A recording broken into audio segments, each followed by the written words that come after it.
Hey, what's up guys? Welcome to the channel. This Saturday is UFC 273, an amazingly stacked UFC pay-per-view card. And in the main event, we have a featherweight title fight between Alexander Volkanovski and the Korean zombie Jung.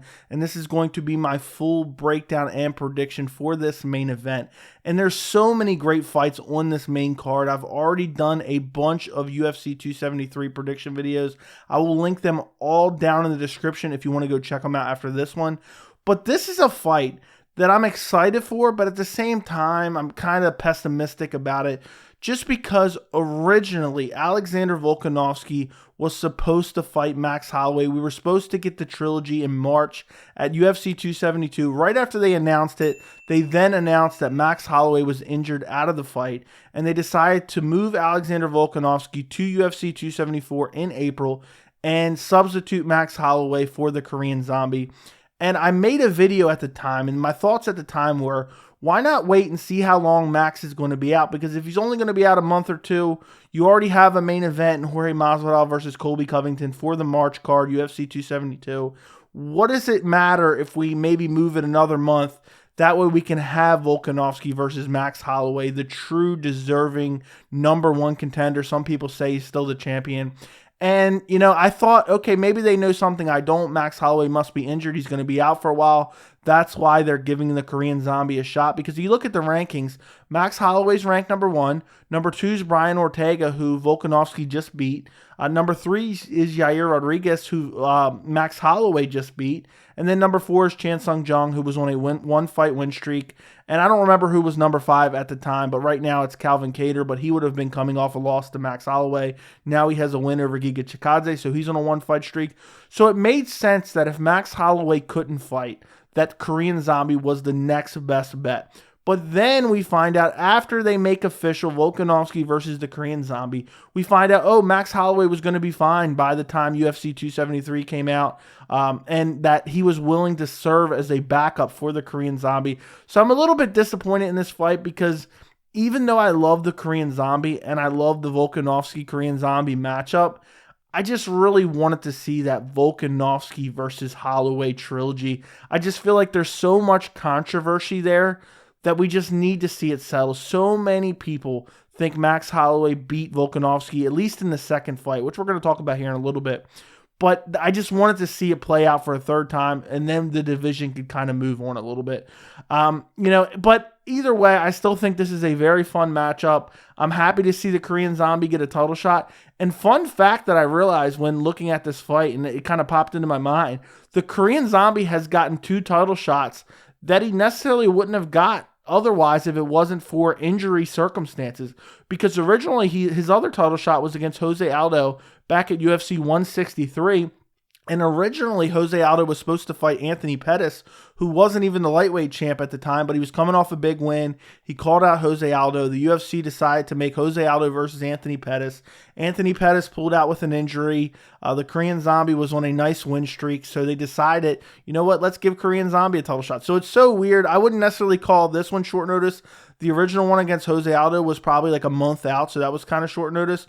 But it's weird. Injury circumstances have given Korean zombie 2 title shots. It's just weird, and a little bit of a fun fact. So if you look at the tail of the tape for this fight, you have the Korean zombie who's ranked #4. Obviously, Volkanovski's the champion. Volkanovski's 33. The Korean zombie is 35. He's getting up there. Volkanovski is 5'6". Korean zombie is 5'7". Volkanovski has a 71.5-inch reach. The Korean zombie has a 72-inch reach. So if you look at the Korean zombie's most recent fights, his last win was against Dan Ige, June of last year. And this was a solid win. Dan Ige is a very good featherweight. And he won this fight majority with his grappling. It's not like he was getting devastatingly outstruck on the feet, but he really used his grappling, took Dan Ige down, controlled him on the ground, used scrambles, trips to get him on the ground, and just controlled him for the majority of the rounds. He landed some good shots on the feet, but Dan Ige had his moments on the feet as well. So the Korean zombie majority won this fight with the grappling. The fight before that was against Brian Ortega. That was October of 2020. And in this fight, going into this fight, I thought for sure Korean zombie was going to win this fight, and then we were going to see Korean zombie fight for the featherweight title. Brian Ortega hurt him badly early in the first round, and it just seemed like the Korean Zombie never recovered, and Brian Ortega just put a world-class beating on him in that fight, just outstruck him for the majority of the fight, which I was super surprised. I thought if Brian Ortega won, it was going to be with the grappling and submission skills, and he just outstruck the Korean Zombie for 5 rounds. It was insane. Before that, a TKO win over Frankie Edgar. Before that, but what does that really mean? You know, I know Frankie Edgar was a little bit better back in 2019, but doesn't mean a whole lot. Before that, a TKO win over Renato Moicano, and before that, a KO loss to Yair Rodriguez. But in this fight, and this was all the way back in 2018, so obviously the Korean Zombie has improved so much since then. But he was winning this fight against Yair Rodriguez. He rushed in the last 5 seconds or so. He was clearly winning, was going to win on the scorecards, gets caught with that crazy upward elbow and goes to sleep.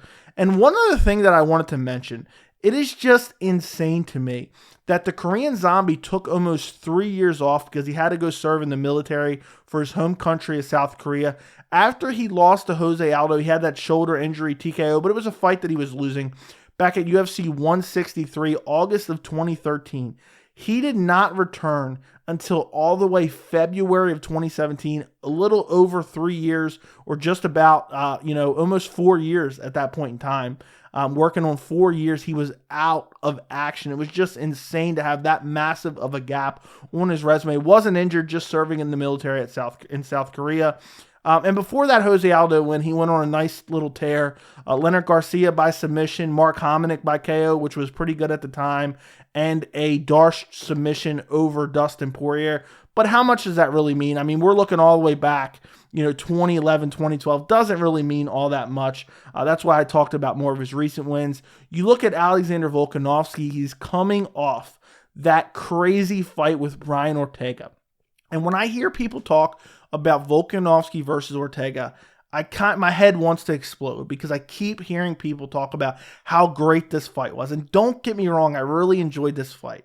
But this was not a competitive fight.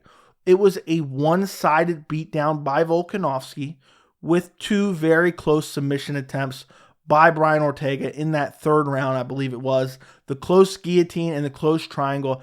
I don't know how Volkanovski escaped those submissions, particularly the guillotine, because it looked so tight. But outside of those submission attempts, Volkanovski beat the crap out of Brian Ortega, and it arguably should have been stopped in the 3rd round. At one point, he was just postured up. I think he had him stacked. Brian Ortega was laying on his back. Volkanovski was standing up, just landing brutal ground and pound. I don't know how Ortega survived. I think the ref should have stopped it. Before that, he had a split decision win over Max Holloway back in July of 2020. And in this fight, I know a lot of people say it's controversial. A lot of people say Max Holloway won this fight. I had Volkanovski winning this fight, but it was very, very close. Before that, he beat Max Holloway at UFC 245. A lot of people thought this was controversial too. I thought this was clear-cut Alexander Volkanovski's fight. And he just looked so good. He was able to neutralize the volume of Max Holloway with his leg kicks a bit and just looked so good in both Max Holloway fights. And even if you're one of the people who thinks he lost both those fights, you can admit that they were razor close. And if Volkanovski looked that good against Max Holloway that it was debatable who won, I mean, just think about how good he is. And look at this run that Volkanovski has been on. His resume is just insane. He TKO'd Chad Mendes back when Chad Mendes was legit. Then he beat Jose Aldo by decision. And Jose Aldo's still looking very good, even though he's moved down to 135. Then the 2 wins over Max Holloway. Then the win over Brian Ortega. What a resume that Alexander Volkanovski has accumulated over the past few years. I think he might be on his way to featherweight GOAT. And I don't say that lightly because I still think Jose Aldo is the featherweight GOAT. But if he goes out there, beats the Korean Zombie Chan Sung Jung, then beats Max Holloway for a 3rd time, and then maybe beats, one of these up-and-coming guys that, maybe a Bryce Mitchell or something like that makes his way to a title, I think Volkanovski is getting very close to potentially being in that featherweight GOAT conversation if he's not there already. So when I look at this fight between Volkanovski and the Korean Zombie, I see one path to victory for the Korean Zombie, and I see it as a KO victory. And that's really the only path to victory I see for Korean Zombie.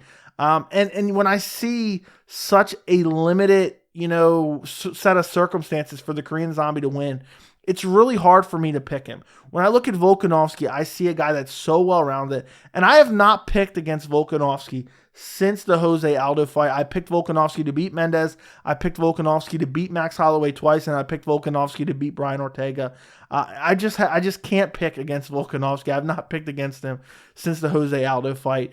But when I look at this fight, I just see such a well-rounded fighter that can win so many ways. I think he can KO, TKO the Korean Zombie. I think he could potentially even submit him. I think that's a little bit more doubtful. I think he can win via decision. I just think Volkanovski has so many tools. And the Korean Zombie, don't get me wrong, he's a well-rounded fighter, but I think he has to get the finish here. And I just don't think it's going to happen. I am actually going to go, and I kind of tossed this one around a bit about the method of victory. I am going to go Alexander Volkanovski, third round TKO. I just think that, I know Volkanovski's kind of been a decision machine a little bit. His last finish was in 2018 against Chad Mendez, so almost 4 years ago at this point in time. But I just think that finish is due for Volkanovski. And I don't think the Korean Zombie has a speed advantage. I think he's a really solid striker, but I just think Volkanovski's so technical. I think he uses so many tools, whether it be, the leg kicks, the heavy leg kicks, the body kicks, the hand speed. I think Volkanovski is such an underrated fighter. He gets no respect, but he is so good in every realm. He has good wrestling. He has good jiu-jitsu defense, submission defense. He has good takedown defense. He has decent wrestling and takedowns of his own offensively. He's so defensively sound. He gets hit a little bit. He doesn't get a hit quite a bit. I know he got hurt by Max Holloway badly. I think it was in the second fight in the first round. But I just don't see Korean Zombie putting him out. Volkanovski's got a great chin. He's taken great shots in the past. And he also has basically an unlimited gas tank. I mean, when have you ever seen Volkanovski tired? I know, and actually now that I'm thinking about it, I think Brian Ortega won the 5th round, in my opinion, against Volkanovski. But that's because the output from Volkanovski looking for the finish was so insane that he started to get a little bit fatigued in that 5th round. Meanwhile, Brian Ortega, was getting beat up for 3 rounds. He had some energy, after being able to survive the onslaught from Volkanovski. But Volkanovski just has a great chin. He has a great gas tank. He has good speed. He's the younger fighter. He's just so well-rounded. I see him coming out there, and he has good power too. Even though he hasn't been finishing guys, how hard is it to finish Max Holloway? Seriously, who's finishing Max Holloway? Max Holloway eats shots like nobody else, has a great chin. Brian Ortega, I mean, the guy is just so durable. He ate good shots from the Korean Zombie. He ate good shots from Max Holloway. Look at the beating that Brian Ortega took from Max Holloway. He's not a guy that's getting put out easily. The Korean Zombie, don't get me wrong, he's not a guy that's getting put out easily either. But I think the time has come for Volkanovski to get a finish. I think Volkanovski is going to be a little bit faster. I think the variety of attacks from Volkanovski is just going to be too much. I think he might even mix in the wrestling. I think he's going to be pushing Korean Zombie against the cage, a little bit of dirty boxing in there. And I think as the fight goes on, the Korean Zombie kind of conserves his energy and he just does a little bit too much waiting. And I think as the fight goes on and as Korean Zombie just starts to get a little bit more fatigued, I think Volkanovski's stamina is just on a different level. And I think he's going to clip the Korean Zombie, put him down, and I'm going to say he's going to finish him in the 3rd round via TKO, ground and pound. I just think he's going to drop him. I just think that Volkanovski's so good. He uses so many different attacks. And I just think the Korean Zombie's getting up there in age. I think he's a little bit slower than Volkanovski. I think Volkanovski is going to be chopping those legs, limiting the movement. Korean Zombie gets a little bit reckless, throws looping punches, and I just think he leaves his chin a little bit too open. And I think there's levels to this game. And I think Korean Zombie is one of the best featherweights in the world. But I just think Volkanovski is going to go out there against the Korean Zombie and show that him and Max Holloway are just on a different level than every other featherweight in the UFC. I just don't think, as much as I want to see Korean Zombie do well in this fight, I just don't think he has what it takes to defeat a guy like Volkanovski. I think Volkanovski, I don't want to say he's a lock for this fight, but I am very confident in this pick. I just don't see how the Korean Zombie gets it done outside of maybe a first round KO, just clips Volkanovski with a crazy power shot, but I just don't think that's going to happen.